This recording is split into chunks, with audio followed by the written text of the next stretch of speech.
প্রায় অনেক দিন পর দুর্গাপুজোর একটা ছোট্ট ভিডিও নিয়ে আমি চলে এসেছি। হ্যালো, আমি রিয়া। আমার একটা নতুন ব্লগে তোমাদের সবাইকে ওয়েলকাম। সবার যখন মহালয়ার থেকেই ঠাকুর দেখা স্টার্ট হয়ে গেছিলো, কিন্তু আমি বেরিয়েছিলাম অষ্টমীর দিন সকালবেলা। হ্যাঁ, এই একদিনই বেরিয়েছিলাম ঠাকুর দেখতে, রাতের বেলা আর বেরোনো হয়নি। অষ্টমীর দিন সকালবেলাটা অনেক রোদ উঠেছিল, কিন্তু বেলার দিকে আবার অনেক জায়গায় বৃষ্টিও হয়েছে, কিন্তু নৈহাটিতে বৃষ্টি হয়নি। প্রথমেই চলে গিয়েছিলাম প্রফুল্ল সেন স্কুলে। প্যান্ডেলটা ভালোই হয়েছিল, রাতের দিকে হয়তো আরও লাইটিংয়ের জন্য আরও সুন্দর লাগতো।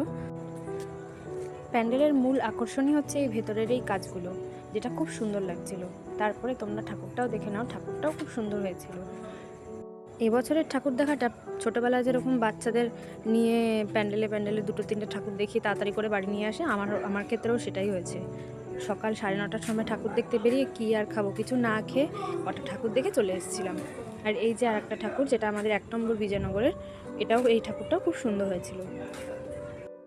তারপর চলে গিয়েছিলাম বলাইবাগের বড় দুর্গা দেখতে। এবছরের বড় দুর্গার মুখটাও খুব সুন্দর হয়েছিল। তারপর চলে গিয়েছিলাম বড় পুকুর পাড়ে। বড় পুকুর পাড়ে 50 বছর পূর্ণ হয়েছে এই বছর, তাই জন্য পুকুরের উপরই এই প্যান্ডেলটা করা হয়েছিল, যেটা দেখতেও খুব ভালো লাগছিল। দিনের তুলনায় রাতের বেলাটা দেখতে যদিও বেশি ভালো লাগতো, তাও আর কি যাওয়া। আর এইখানের ঠাকুরটার দিক দিয়ে তো চোখ সরানোই যাচ্ছিল না, এত সুন্দর হয়েছিল ঠাকুরটা।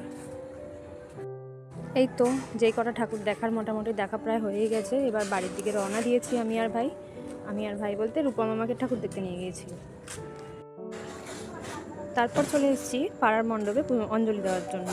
এসে দেখছি এক ব্যাচ অঞ্জলি দেওয়ার জন্য রেডি হচ্ছে, তো ভাবলাম একটু বসেই নিই, এটা হয়ে যাক তারপর অঞ্জলি দেবো। তো এটা হওয়ার পরে আমরাও অঞ্জলি দিতে দাঁড়িয়ে পড়লাম।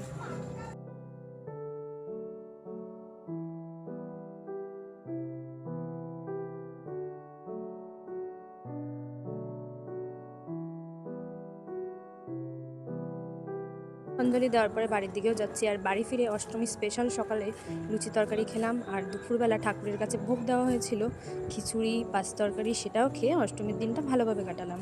আজকের ভিডিওটা এইটুকুই, দেখা হবে আবার অন্য কোনো ভিডিওতে।